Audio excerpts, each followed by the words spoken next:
live on Facebook, YouTube, Twitch, and blasttheradio.com. This is The Lowell Green Show. The number to call and be heard around the world is 613-413-2217. Or email Lowell at blasttheradio.com. And now, here is Lowell Green. Thank you, John. I will read to you word for word one of the most amazing statements ever made by a Government of Canada agency. The statement is as follows, word for word, quote, "It is the board's opinion that you will not present an undue risk to society if released on statutory release, and that your release will contribute to the protection of society by facilitating your reintegration into society as a law-abiding citizen." Unquote. That statement is the official ruling of the Parole Board of Canada when it released Myles Sanderson from jail. Myles Sanderson is now being sought by police for the stabbing murder of 10, possibly 11 people, the wounding of some 18 others. It's not as if the parole board didn't have a very good understanding of the man that they were releasing. After all, Myles Sanderson has amassed a record of 59 convictions for assault, assault with violence, assault with a weapon, uttering threats, attacking police officers, burglary, and on and on and on and on and on it goes. 59 convictions, not charges, convictions. Myles Sanderson, well known to be violent, often out of control, an alcoholic and drug addict. So, ladies and gentlemen, there you have it. In a nutshell, one of the most major problems in our justice system. A man with 59 prior convictions for assault, various forms of violence, is out on the street, released from jail by the Federal Board of Canada. People well paid, professionals well paid to make sure that Myles Sanderson is not on the street, posing a risk to society. It's an extreme illustration of what's wrong with our justice system, but you know what? It's an illustration nonetheless, okay? It's called the revolving door justice system for a reason. You've heard the phrase. Well, here is a prime example. Even the most hardened criminals, men known to be violent and a risk to society, often released back into society by judges, time and time and time again. Police will tell you that about 90% of crime is carried out by fewer than 5% of the population, but with rare exceptions, it's the same people back, arrested, in court, in jail, remanded, in jail, paroled, back out, remanded, whatever it is, the revolving door, well in effect. Now, on and on and on it goes. That's just one example, an extreme example, I grant you, but by no means is it a rarity. We've got 10 grieving families in Saskatchewan and a mass murderer on the loose. So I ask, will anybody on this highly paid, highly professional Parole Board of Canada lose their job? No. Will any member of the Parole Board even be questioned about their decision? A decision that Myles Sanderson, quote, should be released because it would contribute to the protection of society, unquote. Let me read that again. That's the parole, but these are highly professional. These are highly paid people hired to make sure that we society, law-abiding society, is protected from people like Myles Sanderson. This is what they wrote. You should be released because it will contribute to the protection of society. Look, I understand the desire to set men free, women as well. I was a member of the board of directors of the John Howard Society for several years here in Ottawa. This is an agency that tries to help reintegrate um, criminals who have served their time back into society. Sometimes we were successful, gave us great pride, but sometimes we weren't. But I want to tell you, one of the most traumatic episodes of my life, we were, as a group, the John Howard Society, we were on a tour of Kingston Penitentiary. We were all dressed in suits, of course, business people. We're walking down one of the halls, and a very plainful or pitiful call came out from one of the prison cells. Aren't you ashamed? Look at what you have done.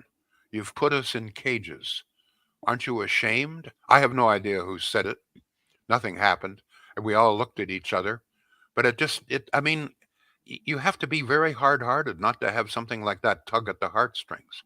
So I understand the feeling that, we should do everything I can to get these people out of the prison. But I also learned, and not just with the John Howard Society, but I've learned since, that try as you might, there are some people, mostly men, that you can never, will never be integrated. They have lived such a life of crime that they're just fully integrated into that society, and nothing is going to change them. In some cases, they may be able to be released. They're not a real threat, carry out petty crime and so forth. But in some cases, with violent history, these people should never be released. Sadly, in most cases, at some point, they are released. And very often, of course, sent back into jail. But I want to tell you something else, that I keep saying that the parole board are highly paid and highly professional. They are. They're supposed to be specially trained to identify cases that would still be a threat to society. I want to tell you that, with very rare exception, even a layman like me, you could tell. Don't tell me that you can't tell. Look, if I am on the parole board or a judge or whatever, and I have in front of me a man with a terrible history of violence, 59 convictions, in and out of jail, pay no attention to the law, assaulting police officers, assault with a weapon, etc. I just try and try. I mean, he's been in and out, in and out, and does he ever learn? No, he never will. So don't tell me, don't listen to the parole board and say, well, we looked at this and they should have been able to tell. If they are as professional as they claim, they should have been able to tell this man will never be safe. Now, it may be at some point we had to let him out, but for the parole board to let him out on statutory release like this and then issue a statement like this indicates to me something very wrong with that parole board. I think they should all be fired. As a matter of fact, if I were a member of the family whose loved one had been stabbed, murdered, I'd launch a lawsuit. I would sue. We pay these people to protect us from the Myles Sandersons of the world. We pay them well. We expect them to do that. This is their job. They failed in their job. They should lose their jobs. And as far as I am concerned, they should have to pay a price. Nothing will happen to them, you can be sure. That's what happens to senior public servants. Nothing. In all probability, they may be identified. I doubt that even. None of them will lose their job. And none of them probably has the moral fortitude to quit and issue an apology. Will we ever get an apology? Never. 10 grieving families, maybe more. 4 of the wounded apparently are in critical condition. Death toll may be higher. So it will be life as usual for the parole board and the justice system. The revolving door will continue. More people like Myles Sanderson will be let out onto the streets, probably one of them being let out right now. I really don't know what else to say, folks, other than to say, listen, the parole board had a responsibility. We expected them to live up to that responsibility. They have failed in that responsibility. Do you agree with me that they should all lose their jobs? They should either all resign en masse or be fired, the whole bunch of them, with no payout. Let them go. They failed badly. They were the watchmen that didn't watch. John, I don't know what else to say about this. It's a terrible tragedy. Um, I have a relative in Saskatchewan. He phoned me last night in tears. None of his family, thank God, was affected, but it's just shaken the entire province. And not only that, there's still fear because Myles Sanderson is still on the loose. Oh, yeah. God knows, will there be more victims here? Any response, John? What are people saying? Absolutely. And I told you yesterday, I've got a good friend of mine who's an RCMP officer out there. And, I'm so concerned, for her safety and for the safety of all men and women in uniform. It's a scary situation. I know you read it again. What is the line in their release about he will contribute to the protection of society? Let me read you. This is word for word the board's ruling. Okay, so he's out on statutory release. Yep. God knows which crime this time. He breaks his parole, so they bring him back in again. But we got to be nice to this guy. He's only had 59, whatever.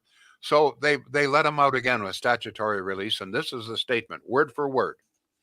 It is the board's opinion that you will not present an undue risk to society if released on statutory release, and that your release will contribute to the protection of society by facilitating your reintegration into society as a law-abiding citizen.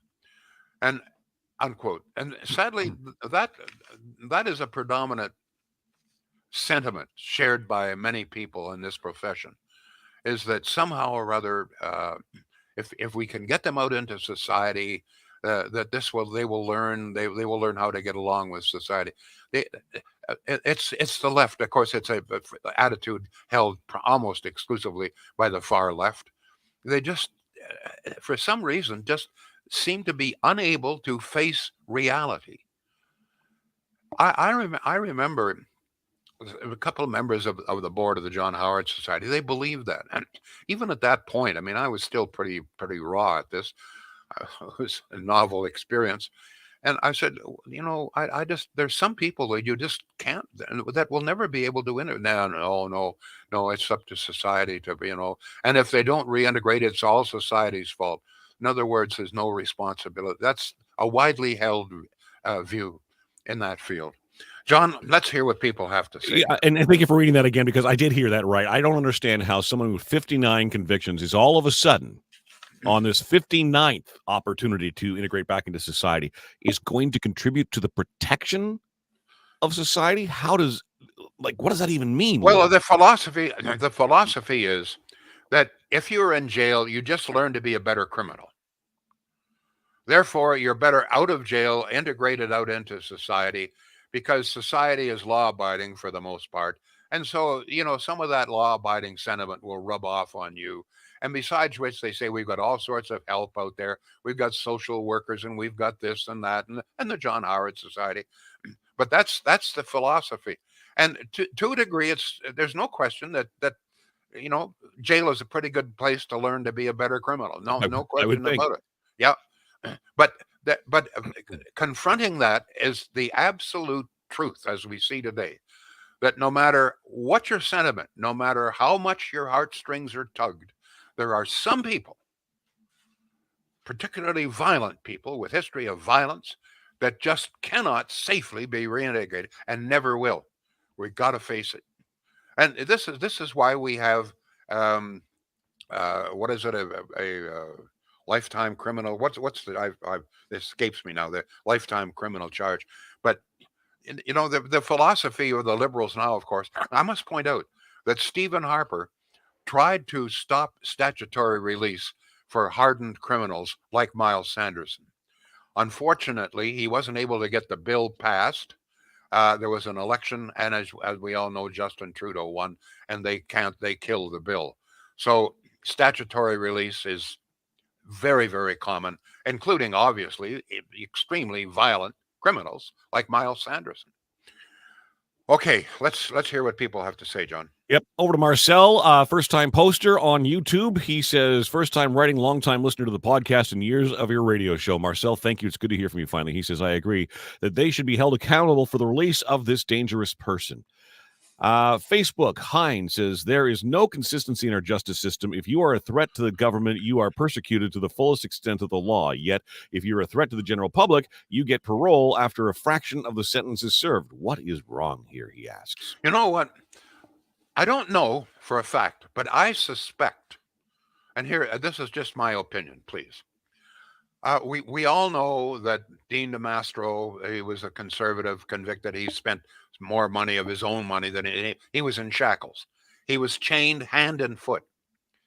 Tamara Lynch, we all know what happened to her. No violence, no history, no criminal record, etc., etc. Never been in jail, never been in trouble with the law before. She appears fully shackled. I'll bet you dollars to donuts that never once in his 59 convictions was Myles Sanderson ever shackled. I could be wrong, but I would suspect that's true. And if that's true, what does that say? Go ahead, John, please. Yeah, the Tamara Leach reference is coming up a lot. People saying, she's in jail and locked up behind bars and he's loose. So that parallel's being drawn a lot. Darlene on Facebook says, read some articles about the man on the loose and it made him look like a victim rather than a mass murderer, blaming it on his drug and alcohol addictions. Let's go to Ruth. She texts in at 613-413-2217. She says, this doesn't seem like anything that was proposed by Ottawa. Unless I'm reading this wrong, it says to reduce. Oh, she's talking about she's talking about a past show.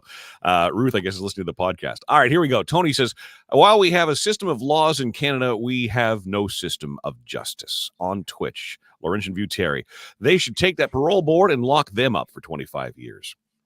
Dean says, if I had even one criminal conviction, I would lose my job and my house and my career would be over. How does someone end up with 59? James on Facebook, it's the liberal way, Lowell. The federal system is an absolute joke. James adds, a white guy would not have gotten out early with that record. Not a chance. Marcia says, the liberals are soft on crime. There is no accountability with people in power. Chrissy, don't they have to go through screenings and psych evaluations before being released to the public? I think someone's going to be accountable here. Never. There will never be. I repeat, I will be shocked. I will be pleased, but I will be shocked if any member of the parole board ever has to answer for this. That's just the way it is. Very clear. And my point here is that very clearly they failed. So are we going to keep people in a job at which they have failed? I suspect that we will. Go ahead, John. I would have a very hard time looking myself in the mirror if I was on that parole board. One of the things that tugs at the heartstrings sometimes, and it's understandable, is that many criminals have come from very bad backgrounds. The parenting has been totally lacking, violent, or whatever it is. They've lived a life of violence since childhood. I understand that, and it's a shame. It's tragic. But that still doesn't mean that you can allow violent people who are a threat to society back out into society. Somehow or other, society must be protected. The man has got a terrible background. He's had a terrible childhood, all the rest of it. I understand that. But try to explain that to the families of 10 murdered people in Saskatchewan, please. Go ahead, John. Keep the comments rolling in, folks, on Facebook, YouTube, Twitch, etc. And again, the number here, 613-413-2217. Lowell, we're 20 minutes into the show. Let's get a word in here for Shields. Shields. Folks, once again, I just want to point out that here we're dealing with a really fine, and I mean a really fine local business. In business since 1947, same family. This is very unusual. I mean, there's no question that we have businesses that have been around in this city since 1947, although not that many. But I'm not sure. In fact, it might be kind of interesting if anybody knows of any other business that's been here since the war, since 1947, with the same family, grandfather, father, and now the son. That to me is very novel. In fact, one of the first things when you walk into into Shields and Pakenham, you look up and there's the big picture of the three: the grandpa, the father, and the son. To me, that is so great, so wonderful. And one of the things it indicates is, listen, they've done business the right way. You don't exist that long, certainly not in Ottawa and the Valley, unless you've done business the right way. Very fair pricing, very fair finance plans, and they've got the warehouse is just absolutely jammed. 90% of any kind of appliance that you might want, size, color, shape, whatever, brand, it's there in stock, ready for delivery. Shields.ca. Yes, John. All right, over to Ann on Facebook, and I apologize. My throat is kind of sore today, so I'm kind of coughing and wheezing my way through the show. Too many pink. What is it? Pink Whitneys? Yeah, no, not enough. Okay. That'll cure everything. Ann says there will be an obligatory quote unquote investigation, and nothing will come of it. Yeah. Kellyanne says no one will be accountable here. Darlene says many people come from violent backgrounds but don't go on a murder rampage. No excuses for this kind of killings of innocent people. Eileen, bring back the death penalty. They are supposed to keep us safe. Carla, let me just say that. No, I'm opposed to the death penalty. Every life is sacred. But even from a more practical point of view, it's very difficult today to convict anybody of any kind of a crime. It's very difficult.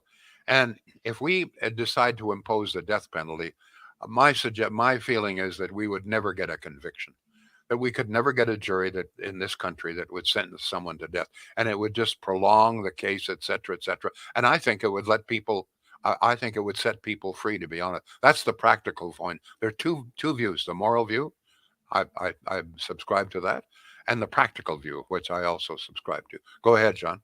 Over to Earl. Thank you, Earl, for joining us on Facebook. He says corrupt liberals, they've committed treason, abused their position, riddled with crooks, starting with Trudeau. No, I don't believe that they've committed treason. I don't like that word.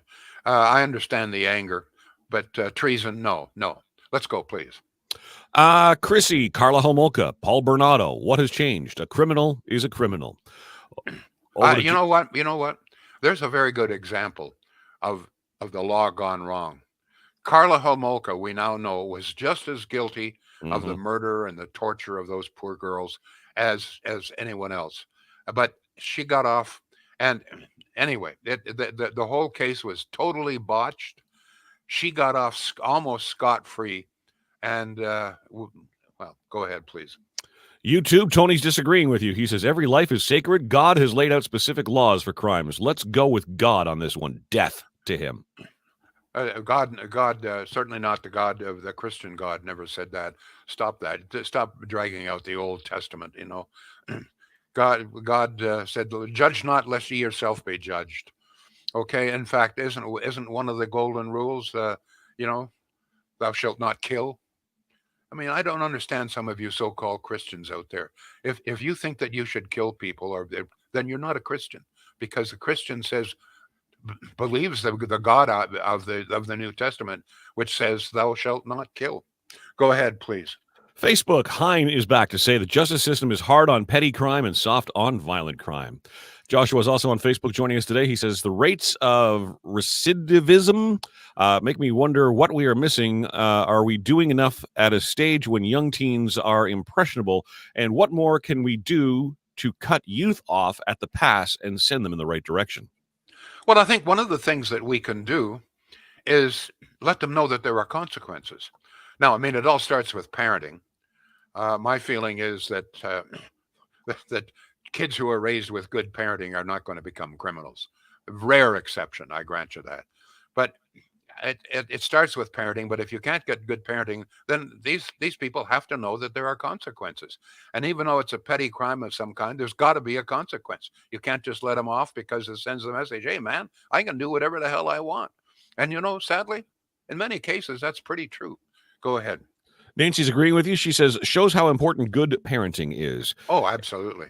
And Tony's back regarding the question of religion. He says, oh, please, the punishment for adultery is death by stoning/strangulation. Have you ever read the Bible? Oh, absolutely. Absolutely. And the punishment is not, wait a minute, stoning? Come on, you're just trying to pull my leg. No civilized person believes in that. Go ahead, please. Facebook, Gregory says, charge the parole board with criminal negligence at the very least. Well, that's an interesting thing. I say, and I don't know if it would be possible. I'm not a lawyer, but I would be tempted if I were a member of the family that someone had been murdered. I would be tempted not to launch a lawsuit. I'd be very surprised if there isn't a lawsuit. I would also be very surprised if the parole board doesn't have all sorts of legal protections there. Go ahead, please. Over to James. Boy, we're busy today with comments. Thanks, folks. James says, I will say this, though. In the federal system, I do know if you're a good boy and it's your first time in the federal system, you get parole your first chance. Darlene says, parents' rights are taken away at the age of 16, and that's the age they may start going down the wrong path, socializing with the wrong. I disagree. If your child has not been raised properly by the age of 16, it's a little late then. The parenting begins, at birth. Let's go, please.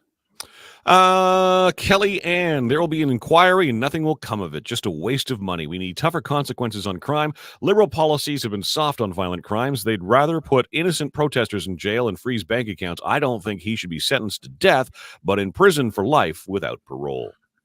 Well, but don't forget the liberals are going to make us a lot safer because they're going to outlaw guns of some kind. I don't know. Yeah, that's right. The criminals will really pay attention to that one. Go ahead. I mean, I'm surprised. I was almost surprised, Lowell. I don't even want to, sound like I'm joking here, but I was almost surprised when I saw Justin Trudeau offering his condolences to the families that he didn't say something about, offering, stiffer laws on the importation of knives in this country. I mean, it's at that point now. David says, I'm sorry, I'm not feeling well. I'm off. David says there used to be family businesses that were in business before World War II. I've worked for a couple of them, but it's rare now. And the ones I worked for are no longer the original family. Okay. Shane says, yet they hold Tamara and let this guy out. Satan's Playmate is on Twitch. I agree. The members of the parole board should be sued. Steph, I believe this is the first comment from you. Welcome to the show. See, the sharing thing is working. We're getting all kinds of new people here today. Yep, thank you. Yep. Steph says apology would be admission of wrongdoing and therefore legal liability. Corleen says blame starts with Trudeau and Lame Eddie for weakening our justice system. Who's Lame Eddie? I have no idea. Okay. Colleen, the whole bunch in that board needs to be fired en masse.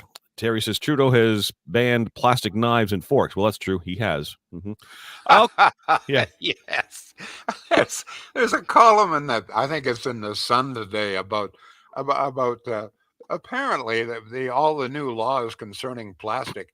They're recommending that we eat with our hands. That they want to restrict not just plastic, but they want to restrict cutlery as well.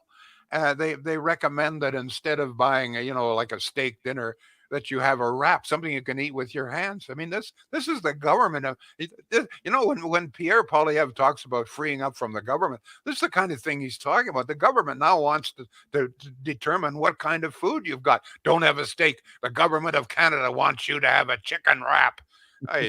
Go ahead.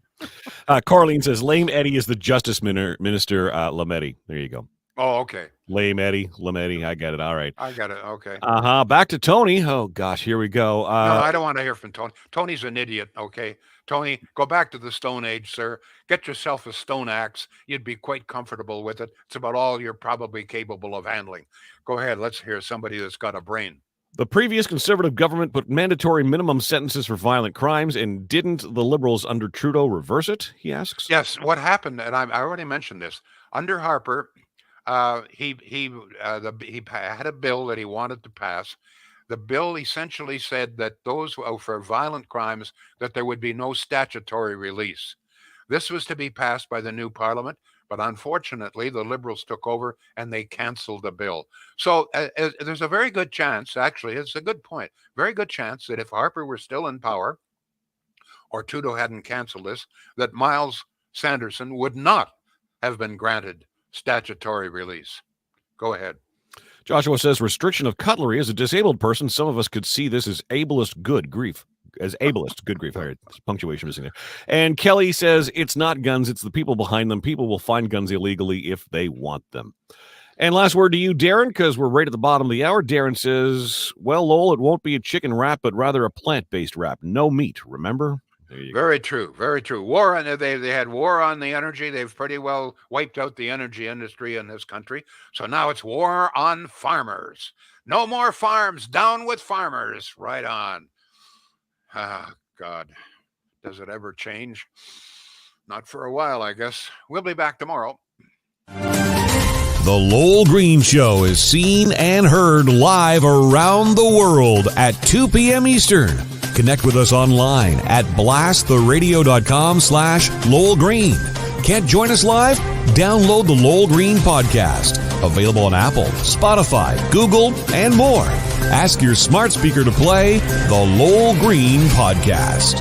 This is a production of blasttheradio.com.